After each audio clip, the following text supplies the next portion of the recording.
Hello, my friends, and welcome back. Thank you very much for being with me again today. Back in business. I've been a little bit sick. Yesterday, I feel a little bit better, now that you asked. And I will bring you an update from Turkey, where the Russian delegation meets right now with the Ukrainian delegation after it was postponed. The talks were postponed from yesterday to today, this morning. They were meant to start on the 15th of May, but something happened. So it was supposed to start on the 15th, then in the morning, then it was postponed for afternoon, and now on Friday the 16th in the morning, they started in Turkey, in Istanbul. That's the first topic. We're going to find out the latest updates on what's going on over there. Something very interesting on top of that, we find out what the Ukrainians' position is regarding these talks, which is they don't consider it as a continuation of the talks that started in April 2022 and then they went away because Boris Johnson, then the Prime Minister of Great Britain, told them, shut the fuck up. No, it's not a continuation. They want a fresh start. Well, that's good. That's good. But that comes from Andriy Yermak, the Jewish head of presidential office in Ukraine. He tells us, no, it's not like that. It's going to be however we want. Okay, well, I think the Russians will have their say, the Ukrainians will have their say, and they will part with no accomplishments. This is what I expect from these meetings. It's good that they met. Fantastic. Now, I will disclose to you the handlers of Ukraine, the clear handlers. Remember, it's Ukraine versus Russia. Russia invaded Ukraine. And it's unprovoked and nothing like that. But they show their faces. They've showed, they're calling four countries. Four countries, not six, not nine, 11 from Europe. They will show up and coordinate with the Ukrainians what to do with the Russians. Because they are partners, you understand? So I'm going to name you those countries that actually are part of the war and they were behind all of this from the very beginning, the partners. And the last, topic for today is what Russia seeks. According to the Institute for the Study of War, I will tell you what that is, and never trust them. But they say that Russia uninterested in compromise. Well, why should it be? Smack them, right? All right, let's start with the beginning, which is the talks were postponed. This is an article from 14 hours ago, that is on the 15th of May 2025. Start of Ukraine peace talks in Istanbul postponed until Friday, which is today. The negotiations for an end to Ukraine war between Ukrainian and Russian envoys in Istanbul have been postponed until Friday, according to sources from Foreign Ministry in Ankara. The first direct meeting between the two countries in 3 years, pakaraka tsakataka. All right. That's the first one. Next one. This is from, again, 15th of May, yesterday. Head of Russian delegation in Istanbul invites Ukrainian representatives to talks on Friday morning. Wait, what happened yesterday? Let's see. So this Vladimir Medinsky, head of the Russian delegation and aide to Kremlin leader, these guys in Ukrainska Pravda sometimes call Putin a leader, sometimes they call him a president, and most of the time they call him a dictator. So today he's a leader.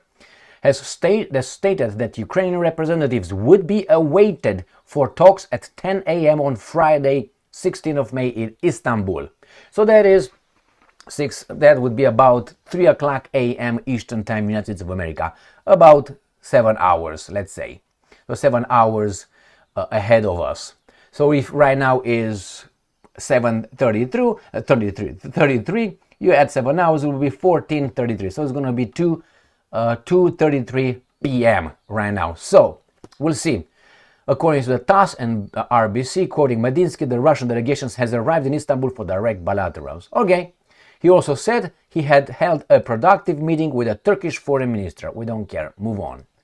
Russia-Ukraine talks begin in Istanbul after delay. This is Deutsche Welle right there, and I have it right here as well.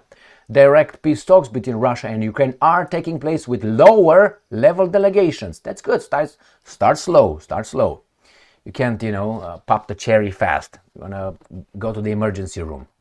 This will be the first time the two countries have held direct talks since the first weeks of Russian invasion. Okay, excellent.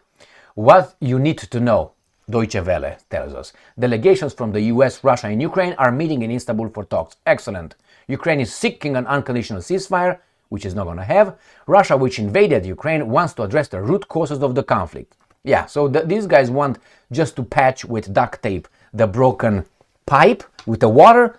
The Russia says, no, how about we go to the faucet at the city and turn the water off from coming in the house, and then we patch everything. So I think the Russians are really interested in more than the other guys in peace. The other guys are trying to find out, the other guys not being the Ukrainians. Remember, the Ukrainians are used. Their problem is that they allow them to be used by their president, the chief of staff, and all the bunch over there, the prime minister, and all these guys that are Ukrainians too, okay? So the Russians, I think they want the root causes, not to start again, put some duct tape around the freaking pipe, and then in 3 seconds and a half, bursts again and water pours in. You know, say, oh, my bad. No. But anyway, this is how it's portrayed. They want a ceasefire. You can do the same thing. I mean, you didn't want a ceasefire during the Easter time, Easter and the celebrations. You want exactly 30-day ceasefire. Not 31, not 29. Russia, which invaded. Okay, why? Right here, you have the answer in the same sentence. Russian President Vladimir Putin skipped the talks. He was not supposed to have the talks. He was not supposed to. As did his Ukrainian counterpart Volodymyr Zelensky. Well, not the right time. I'm not going to discuss with you, Zelensky. I'm going to discuss with Trump. U.S. Secretary of State Marco Rubio said he doesn't have high expectations for a breakthrough. Me neither. Okay? So here you have 25 minutes ago. Have started. Finally, they started. Very good. The next one. Update from the Russians. Here is from Sputnik. Russia expects Ukrainian side to arrive for talks on Friday. Yesterday updated, but we go down here 30 minutes ago. Russia-Ukraine talks in Istanbul important for preparing possible leaders meeting. See? So, yeah, little slowly but surely. This meeting will determine the future meeting between the leaders of the countries, Turkish Foreign Minister Papapap said in his opening remarks. I want to draw your attention to one point. This is the first meeting between the parties since March 2022. We must consider this possibility. Was it March? Yes, it was March and April. I don't think it was April. Because the war started in February 24th. Every day of delay will lead to even more destruction and disasters. As the war continues, a ceasefire is needed, the minister says. Okay, excellent. What else this guy say? Russia, Ukraine, 41 minutes ago. Russia and Ukraine must decide for themselves whether to come to peace. Really? What do we have here? Ukraine coordinates positions with 4 countries ahead of the meeting with Russia in Istanbul. So these baboons show their faces, who they really are, who they're really behind these guys, this is the only Ukrainian right here, just so you know. This is only Ukrainian. This is Yermak, and this is, where is he? This is Umerov. Okay, this is the Ukrainian delegation. This is a Tatar, this is a Jew, and this is a Ukrainian.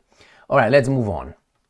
Next, Russia and Ukraine start peace talks in Ukraine. This is another update, but it's from Russia Today.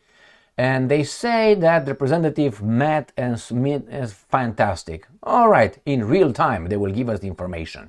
Next, Ukraine rejects Russian attempts to link Istanbul talks to 2022 negotiations.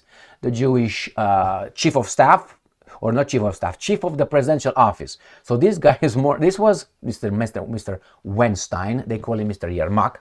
He is used to be a movie director, producer, not director, producer, you know what I mean? Like Weinstein. Anyway, so he is in charge. Wherever you see Zelensky going somewhere, you see this guy around. Sometimes he goes and represents Ukraine for you. But it's okay, because that's the same thing you see in America. Or in Germany, you see the US's or White House's presidential office, or let's say chief of staff, being everywhere. Everywhere, he's everywhere. No, it is not. It's not. Why? It tells you who's who, what's what. It's a clique. It's a clique of aliens in charge of Ukraine. That's my assessment. So he says, no, we're not going to continue that. We're going to start over. Why?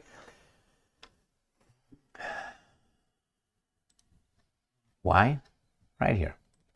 Because of this. Because as last time, when those negotiations were shut off by Great Britain, the same thing right now. They were instructed by the people who are part of the root causes. These are the baboons who are, I mean, it's just, they show up, the media covers, uses euphemisms, oh, the partners, the head of, no, you guys are coming out, and that's Russia's victory, which is, they didn't collapse. Russia did not collapse. And Russia alone is fighting those partners. All right, let's read this article right here. Ukraine coordinates. You see, this is a euphemism. Ukraine receives orders from these guys what to do. So who are these guys? As I said, this is Biha, foreign minister. This is a guy that really, Yermak should not be over here. This should be over here, foreign minister. And this is a defense minister, a Tatar. A Tatar is like me living in Great Britain, right? Ethnic Romanian living, or whatever I am, living in Great Britain or in France. Am I French? All right, I'm Zimbabwean. Let's see. The Ukraine delegation has held meetings with representatives of 4 countries while in Türkiye to coordinate positions. Why positions? Why shouldn't it be only one? It's Ukraine, no? Ahead of talks with a Russian delegation. And here is what we have. Source. The source is this guy, the movie director, the how do you call it? The producer. Right here. This is a producer. And this is what he said. Head of the office of the president. Do you know your country's head of the office of your president? Do you know the name of that person? Have you ever seen his or her face? I have never seen it. I know right now the US chief of staff is a woman. Before it was a Jew again, for whatever reason. But now this guy's everywhere. You see him every freaking where. Now, defense minister, the Tatar Rumen Umerov. Why am I saying this? Imagine that you would have in Israel the chief of Mossad, an Iranian. And you would have the president of Israel, a Palestinian, a prime minister of Israel, a Lebanese guy. And is that possible? Do you think that would fly? Do you think that would happen in the Jewish state? But hey, we are multicultural right now in Ukraine, all of us. And the creme de la creme is 3 Jews and a, how do you call it, a Tatar. Congratulations. And the chief of the military is a Russian, ethnic Russian, Mr. Sirski. The fuck is going on? Anyway, here we have Foreign Minister Andriy Shibasha and Yermak are currently on the visit. Earlier, Ukraine Foreign Ministry confirmed the start of talks. Okay, Yermak has stated the Ukrainian officials also met with US President Special Envoy Kellogg, so United States is one, the UK Prime Minister's National Security Advisor Jonathan Powell, second, French President Diplomatic Advisors Emmanuel Bonner, and then German Chancellor Foreign and Security Policy Advisor Günther Schauter. All right, you got it? So now you know, clear they come in front of you, but they use the word euphemism. Like you have a rapist and you call him a, I don't know, service provider. Not a rapist, he's a service provider. So these guys are just, partners, and they're just coordinating. Jesus Christ, man. All right, let's go to the another article with the same topic. Ukrainian delegation coordinates positions with partner ahead of talks with Russians in Istanbul. And the Russians coordinated with whom? With the Chinese, with North Koreans, with the Iranians, with whom? And then we have the last topic right here. New Voice of Ukraine. Russia uninterested in compromise. Still seeks Ukraine's capitulation. Institute for the Study of War. This is from today, May 16th. So, Institute for the Study of War. Let's start by telling you who those guys are. Institute for the Study of War is a American, Washington, D.C. Located think tank. And the director of that, her name is Kimberly Kagan. She's Jewish. Nothing wrong with that. But I think it's worth mentioning, their identification. Like, I identify as this, or I like this, I like to take it, and so on. So we have this guy. So she's the director. But she's married to Mr. Kagan. Jewish, it's okay. Mr. Kagan has a brother, another Kagan, Jewish. And this second Kagan is married to another Jew. Oh, yeah, is married, congratulations, to Miss Victoria Nuland, Jewish. So all this, when you hear Institute for the Study, or for the study, the experts, you know in which direction. Now, there would be nothing, but you have Zelensky, the president of Ukraine, being Jewish, the prime minister of Ukrainian nation being Jewish, Mr. Yermak being Jewish. Then you had Mr. Mr. Blinken, the former Secretary of State of the United States of America, Jewish. So when you have all these guys all of a sudden everywhere with this situation, what do you think? Nothing. Do not think of anything. So Russia is uninterested in compromise. Why would they compromise? The first thing is they're coming to talk. But they take it slowly and they say, we are in charge, not you. Why would you be in charge? The Ukrainians, this is what is very ridiculous. Zelensky Stein comes out and says, we demand this before we do this. You are losing, and your agenda is set by your bosses, by your partners. So the Russians know exactly who they need to talk. Like, for instance, when you go to, let's say, you buy something from a store and it's faulty, it doesn't work. You go back and you meet someone, okay, hello, I have this, blah, blah, and from the very few seconds you realize the person you talk to cannot solve your problem. So what do you do next? At least how I do it. Excuse me, Gigi, can you bring here a person who is a decision maker, who can make a decision on this, on my problem? Thank you very much. You're trying, but I'm going to talk to you about 15 minutes of my life and yours, but you're paid, I'm not. To solve my problem, you're going to say, yeah, let me call Mikey, and then you bring Mikey. How about we skip the 15 minutes, bring Mikey right here, and I'm going to talk to Mikey. He is the decision maker. He can exchange this product or give me my money back. That's exactly what the Russians are doing. Yeah, I'm talking to you, Gigi, but I want to talk to Mikey. Mikey being Trump. Trump can solve problems, and not only Trump. There's some other players as well. But that's why Putin will meet Trump very soon. That's for the next video. Thank you very much for being with me again today. Stay strong, stay smart, look for the truth, and be just.